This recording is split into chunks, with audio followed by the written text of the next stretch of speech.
오늘 말씀은 세례 요한이 태어나고 그 이름을 이제 요한이라고 부르게 되었죠. 그때에 하나님께서 사가랴의 닫혔던 입을 열어주셔서 드디어 말을 할 수 있게 되었습니다. 그렇게 말을 하게 되면서 그가 처음으로 입에서 나온 것은 하나님을 찬송하는 것이다 그랬는데, 그 내용이 바로 오늘 우리가 읽은 말씀입니다. 67절 첫 부분에 사가랴는 성령의 충만함을 힘입었고 그 성령께서 주신 감동을 따라서 하나님을 찬양하며 그 속에 예언이 들어 있었다라고 말씀하는데요. 우선 그래서 68절 보니까 찬송하리로다 하고 외쳤어요. 하나님을 찬송하고 있는 거죠. 찬바람 나는 것 같아요? 뜨거운 바람 나는 것 같아요.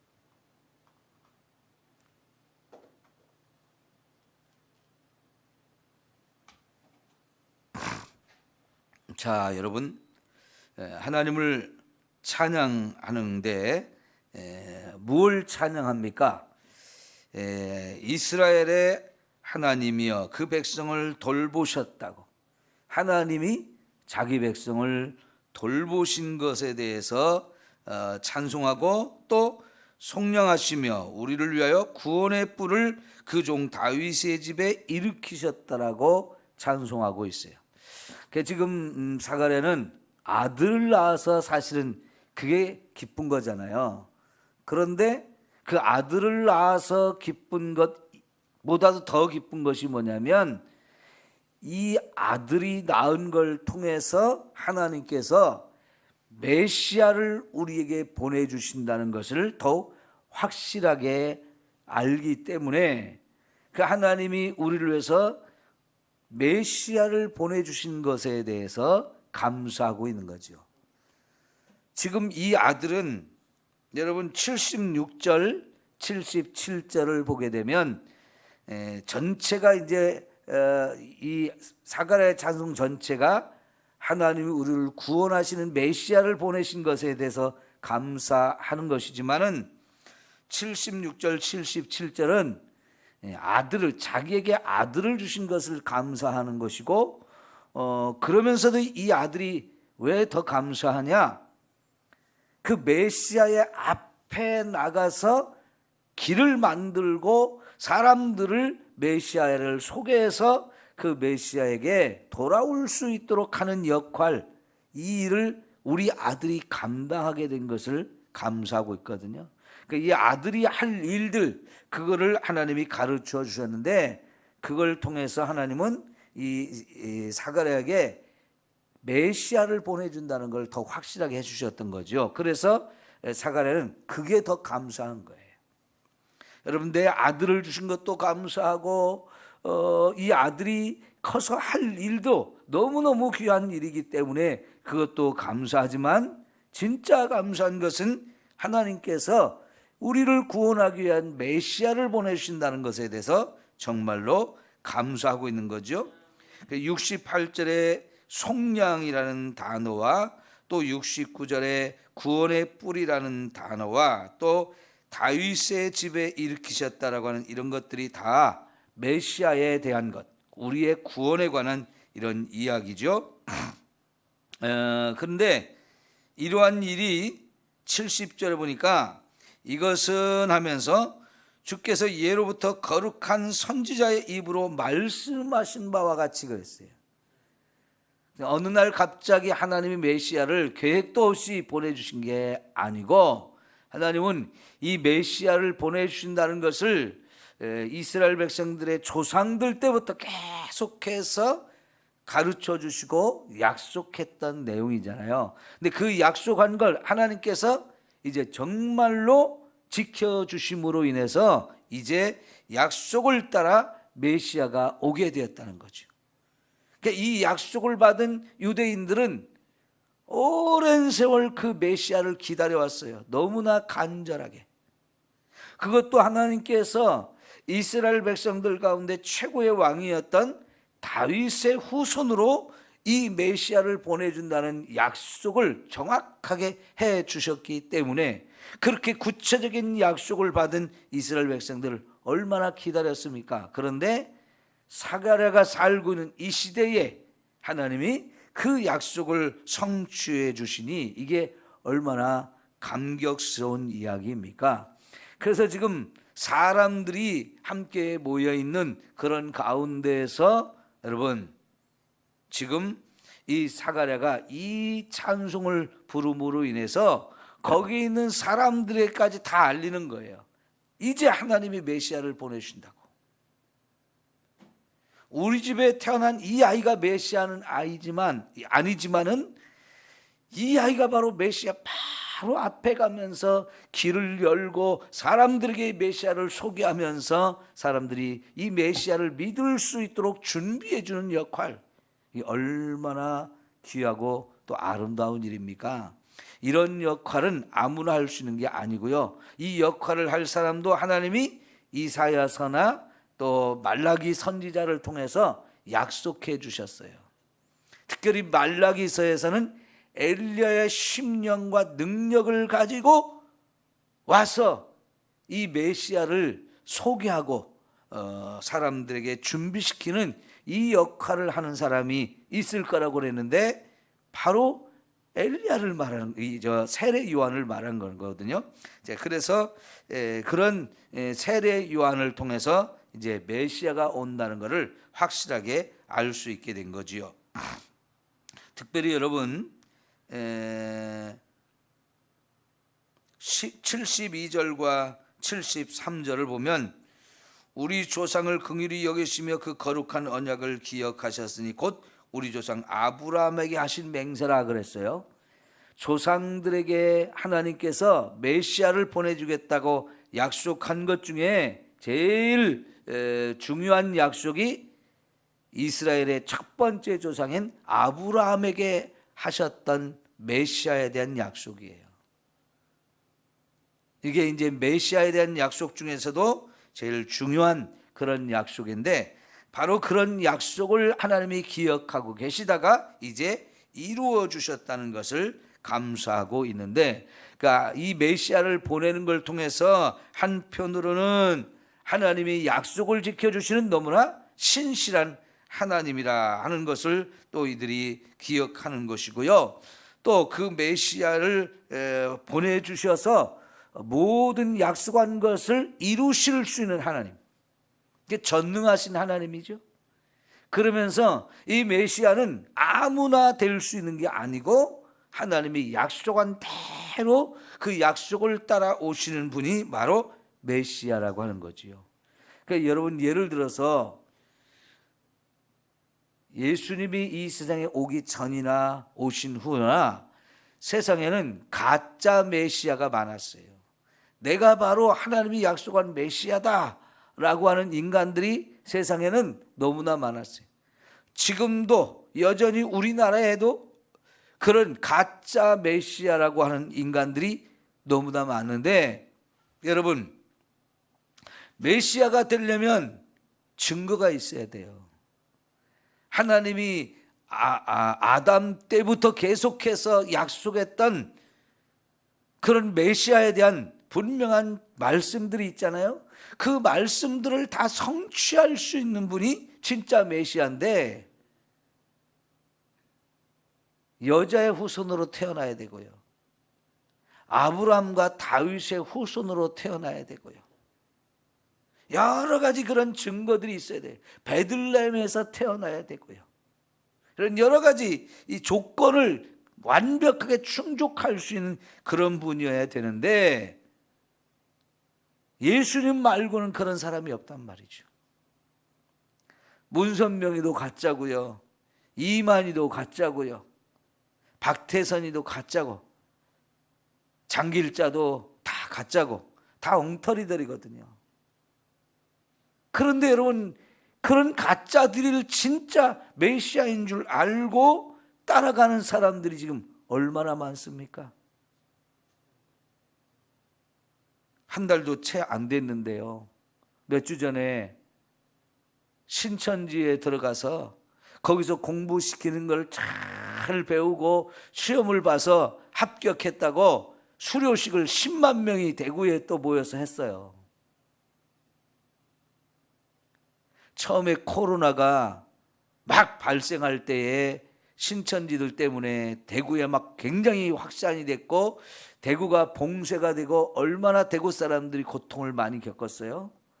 그리고는 이제 우리나라 전역에 확산이 돼서 굉장히 이 코로나로 인해서 우리가 고생을 많이 했는데 그 대구에 그 이후에 또 10만 명이 우리나라 전체에서 신천지를 새롭게 믿는 사람들이 생겨가지고 공부를 또 열심히 했다고 수료증을 주는 굉장히 큰 행사를 대구에서 했단 말이죠.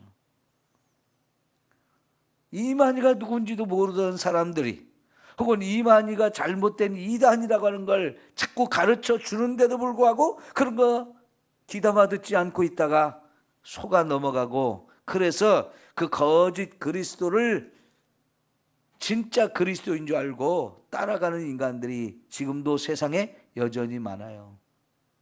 그런 사람들 가운데 대부분이 교회를 다니는 사람들이 그렇게 간단 말이죠.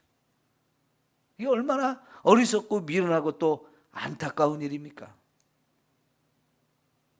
근데 예수님은 약속했던 모든 말씀들을 정확하게 성취하시는 분으로서 이 땅에 오셨기 때문에 예수님만이 정통이다 이렇게 말할 수 있는 것입니다. 자, 우선 그러면서 여러분 우리를 구원하러 오신 이 메시아 그분이 우리를 구원하심으로 인해서 자 74절 75절을 한번 봐요. 우리가 원수의 손에서 건지심을 받고 종신토록 주의 앞에서 성결과 의로 두려움이 없이 섬기게 하리라 그랬어요. 이게 바로 예수를 믿음으로 저와 여러분에게 주어주신 구원의 은혜입니다. 자, 여기 원수의 손에서 건지심을 받았다. 마귀에게 사로잡혔었고 마귀의 종로로 타던 바로 거기에서 저와 여러분이 건지심을 받았다는 거죠.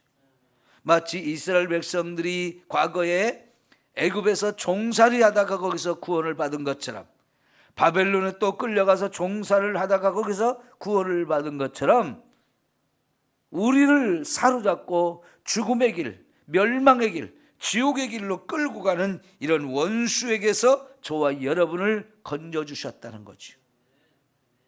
그리고 종신토록 주의 앞에서 성결과 의로 두려움이 없이 주를 섬기게 하셨다는 거죠. 여러분 우리를 죄에서 구원하고 죽음에서 구원하고 마귀로부터 구원하는 이 구원도 감사한 거지만은 구원받은 저와 여러분을 의롭게 만들어주시고 성결하게 만들어주셔서 하나님을 두려움 없이 섬길 수 있게 해주셨다는 거죠. 여러분 오늘 우리가 이 길도 미끄러운데 여러분이 이렇게 이 새벽에 하나님 앞에 올 수 있었다는 것은 너무나 감사한 일이거든요. 하나님을 믿지 않는 사람들은 올 수가 없는 자리가 이 자리예요. 올 마음도 없거니와 올 수도 없어요. 왜? 하나님 앞에 설 수 없는 자들이거든요. 하나님 앞에 선다는 건 죽음이고 두려움이에요. 그들에게는. 그러니까 하나님을 안 믿는 사람들이 이 교회 건물 안에 들어오는 곳차도 두려워서 못 오는 사람들이 있거든요. 죄인은요 어떤 사람이든 하나님 앞에 갈 수가 없습니다. 근데 그 죄인들이 예수님을 통해서 죄가 다 용서받아서 이제는 하나님 앞에 두려움 없이 나갈 수 있게 됐다는 거. 히브리서 4장과 또 9장 10장에 보면 예수님의 피를 힘입어서 우리가 하나님 보좌 앞으로 담대히 나갈 수 있게 됐다 그랬거든요. 이게 구원받은 자만이 누릴 수 있는 은혜이고 축복인 거예요. 이 예배의 자리가 바로 그 하나님을 만나고 하나님 앞에 와서 하나님을 섬기는 자리거든요. 이런 은혜는 구원받은 사람만 누릴 수 있는 거지요. 그러니 여러분, 이 구원이 얼마나 감사한 일입니까? 이런 놀라운 구원을 주시려고 예수님이 하늘에서 이 땅에 오신 거지요. 자, 그리고 이제 76절 77절은 아까 말씀드린 대로 세례 요한이 할 일이에요. 우선 선지자로 일컬음을 받을 것이다. 그래요. 세례 요한은 구약의 마지막 선지자라고 그랬습니다. 구약 시대를 세례 요한을 통해서 마감을 하고 그가 이제 보라 하면서 소개하는 분, 그분이 바로 메시아인 예수님이에요. 내 뒤에 바로 오시는 분이 있다 하면서 소개하는 그분이 바로 메시아인데, 그 예수님을 소개하는 마지막 선지자, 그게 바로 세례 요한이죠. 그래서 뭐라고 그랬습니까? 주 앞에 앞서가서 그 길을 준비한다. 메시아 바로 앞에 가면서 메시아의 길을 팍 열어주는 분, 그 역할을 하는 사람이 세례 요한이고, 주의 백성에게 그 죄 사함으로 말미암는 구원을 알게 할 것이다. 진짜 구원이 뭐냐? 죄 사함을 받는 거야. 예? 이 죄 사함을 받아야 구원을 받는 거예요. 아까 말씀드렸듯이 메시아가 하나님의 말씀대로 약속된 그걸 자격과 조건을 갖춘 사람이라고 하는데, 그 메시아가 진짜 해야 될 일이 바로 우리를 죄에서 구원하는 일이에요. 원수 마귀로부터 우리를 구원하는 일이에요. 예수님을 제대로 믿고 구원받으려면 내가 죄인인 걸 깨닫고, 그래서 그 죄를 예수님 앞에 다 회개하면서 그 죄를 다 씻음 받는 사람, 예수님의 보혈로 그 죄를 다 씻은 사람, 이게 바로 진짜 구원을 받는 거거든요. 우리는 그래서 날마다 내가 얼마나 흉악한 죄인인지를 깨달아서 그 죄를 용서해 달라고, 내가 이런 흉악한 죄를 지었다고 철저하게 회개하고 그 죄를 다 씻음 받아야 할 줄 믿습니다. 그래야 진짜 참된 구원을 받는 거거든요. 그런데 78절에 보니까 이는 우리 하나님의 긍휼로 인함이라 그랬어요. 이런 엄청난 구원의 은혜, 하나님이 우리에게 베풀으신 긍휼 때문에 되어지는 거다. 이 긍휼이라는 단어는 사랑이라는 말로 혹은 은혜라는 말로도 표현할 수 있는 똑같은 의미인데요, 우리의 구원은 전적으로 하나님의 사랑으로, 하나님의 은혜로 주어진 것이란 말이죠. 값없이 주어졌다는 거예요. 하나님이 선물로 주신 거라는 거예요. 그러니 이런 엄청난 구원을 주신 이 하나님의 은혜가 얼마나 크고 또 놀라운지요. 자, 그러면서 이제 우리가 구원을 받게 되므로 다시 한번 구원의 은혜를 구체적으로 설명하는데요, 이는 돈눈해가 위로부터 우리에게 임하여 어둠과 죽음의 그늘에 앉은 자에게 비추어준다. 빛을 비춰주는 거라는 거죠. 어둠 속에 있는 사람에게, 죽음의 그늘에 앉아있는 사람에게 하나님이 위로부터 쫙 빛을 비춰주는 것과 똑같다는 거죠. 그게 바로 구원의 은혜를 우리가 누리는 것인데요, 그러므로 인해서 우리의 발을 평강의 길로 인도하시리로다. 구원받은 우리는 항상 우리 마음에 참 평안을 누리며 살 수 있는 거지요. 보세요, 여러분, 구원받지 못하면 영원히 불안하고 두려울 수밖에 없어요. 근심과 걱정과 염려 속에 살 수밖에 없어요. 그러나 예수를 믿고 구원받으면 우리는 더 이상 이 세상 그 어떤 것으로도 하나님이 주신 평안을 빼앗길 수가 없는 거지요. 하나님이 주신 이 참된 평안을 하나님이 이미 주셨는데, 이 은혜를 누리며 사는 저와 여러분 모두가 될 수 있기를 축원합니다. 자, 마지막으로요, 세례 요한이 예수님의 앞에 가면서 길을 열고 사람들에게 이 메시아, 우리의 죄 문제를 구원해 주시는 이 메시아를 소개해서 사람들로 하여금 예수님을 믿게 하고 구원을 받게 하는 이 역할을 감당한 것처럼, 오늘 저와 여러분도 사람들에게 예수님을 전하는 사람이 되어야 합니다. 이 일은 너무너무 중요한 일이에요. 오늘 우리 주변에 아직도 구원받지 못한 사람들이 얼마나 많습니까? 그냥 두면 다 지옥의 멸망을 받을 수밖에 없죠. 구원받을 수 있는 길이 있는데도 사람들은 몰라요. 하나님이 정말로 우리를 구원하기 위해서 자기 아들을 보내서 이렇게 우리의 구원의 길을 활짝 열어놓으셨는데도 불구하고 이 구원을 전혀 알지 못한단 말이죠. 그러다가 결국 지옥의 멸망을 당할 사람들이 얼마나 많습니까? 우리는 부지런히 열심히 때를 얻든지 못 얻든지 사람들에게 이 구원의 복음을 전하기 위해서 노력해야 돼요. 전도자의 사명은 너무너무 귀하고 아름다운 사명인데, 저와 여러분이 복음을 전할 때 그 사람들이 듣고 하나님 앞에 돌아와 구원받는다면 이보다 귀하고 아름다운 일이 어디 있어요? 하나님께서 그런 사람들을 가장 기뻐하신단 말이죠. 그래서 하늘의 별과 같이 빛난 존재가 되게 하신다고 그랬어요. 얼마나 존귀한 일입니까? 우리 그런 사명을 잘 감당할 수 있기를 축원합니다. 자, 이제 마지막으로 80절 보면 아기가 자라면서 심령이 강하여지며 이스라엘에게 나타나는 날까지 빈들에 있으니라 그랬는데, 이제부터 세례 요한이 예수님을 소개하는 그 일을 할 때까지 어떻게 자랐는지를 우리에게 소개해 주는데요. 우선 육신이 잘 자랐다는 거예요. 근데 여러분, 몸이 이렇게 자라는 거, 그거 하나님 은혜가 아닌가요? 전적으로 하나님의 은혜죠. 그죠? 어린아이가 태어나서 이렇게 자꾸만 자란다는 거,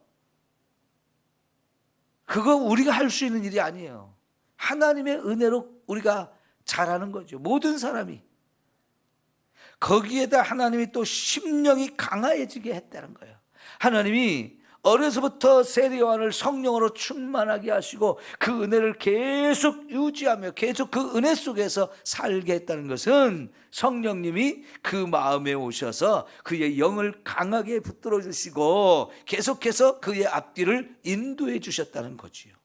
그러니까 육신적으로도 잘 자라고 영적으로도 충만한 하나님의 은혜를 누리면서 살게 하셨는데, 이 세례 요한이 집을 떠나서 빈들에 가서 살았다는 거예요. 여기 유대인들 가운데서 이렇게 빈들로 사람들이 가는 게 있는데, 이거 왜 그러냐? 사막에 가서 살았다는 겁니다. 아니, 왜 멀쩡한 집을 내버려 두고 사막으로 가는 겁니까? 이거는요, 사막으로 들어가서 하나님하고만 깊은 교제를 하면서 영적으로 충만한 이런 삶을 살면서 자기를 끊임없이 영적으로 수련하는 것을 말해요. 이것이 발전해서 나중에는 수도원이라는 것으로 만들어졌는데요. 기독교의 위대한 전통 중에 하나가 이런 전통이에요. 세상의 모든 것들을 다 내려놓고 하나님만 바라보며 하나님께만 소망을 두고 내 자신을 하나님 앞에 가장 아름다운 존재로 세우기 위해서 끊임없이 나를 쳐서 복종시키며 세상에 대한 욕심 이런 것들을 다 내버려두고 하나님만 바라보고 하나님과만 교제하며 하나님의 은혜로만 충만한 삶을 살아가는 것, 이게 얼마나 귀하고 아름다운 삶입니까? 그러니까 세례 요한은 하나님께서 그에게 이제 위대한 사명을 주셨기 때문에 그 일을 할 수 있도록 자신을 최고로 준비하는 사람이 되어지는 거죠. 여러분, 오늘 저와 여러분도 이런 삶을 살아야 돼요.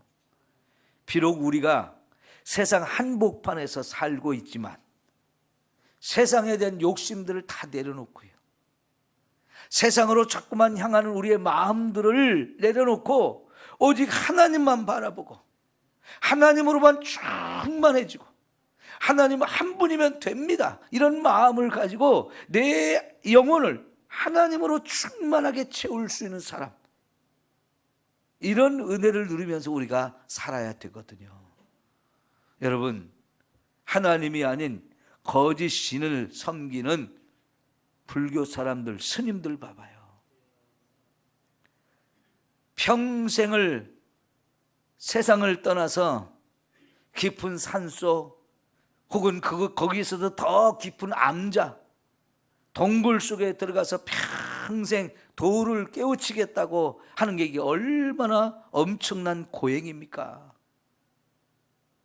그렇게 해봐야 지옥에 떨어지는 것밖에 없는데도 불구하고 거기 혹시 뭐가 있을까? 진리가 있을까 하면서 그렇게 모든 걸 다 내려놓고 사는 사람들이 얼마나 많아요. 근데 우리 하나님을 믿는 사람들이 하나님을 그렇게 사모하지 않는 것이 참 너무나 안타까운 거죠. 우리는 그래요. 하나님을 통해서 구원도 받고 세상에서도 부귀영화 누리고 이걸 원한단 말이죠. 그런데 여러분, 세상의 부귀영화가 뭐 대단한 겁니까? 그것도 다 물거품 것 같은 거예요. 이 세상의 인간의 삶은 풀과 같다 그랬어요. 아침에 이슬을 받고 잘 자라서 금방 꽃도 피지만 저녁이 되면 벌써 시들어 버린 것 같은 이 풀과 같은 것이 우리 인생이라고 그랬어요. 풀은 마르고 꽃은 시들지만 주의 말씀은 영원하다 그랬어요. 우리가 주의 말씀 한 구절이라도 깨달으려고 더 몸부림치면서 주님이 하신 말씀, 그 말씀을 내 마음에 새기려고 합니다. 가르쳐 주세요. 몸부림치며 이렇게 하나님만 바라보고 하나님만 의지하며 사는 사람, 이게 진짜 참 믿음의 사람인 거죠. 오늘도 이렇게 저와 여러분이 살아갈 수 있기를 축원합니다. 기도합니다.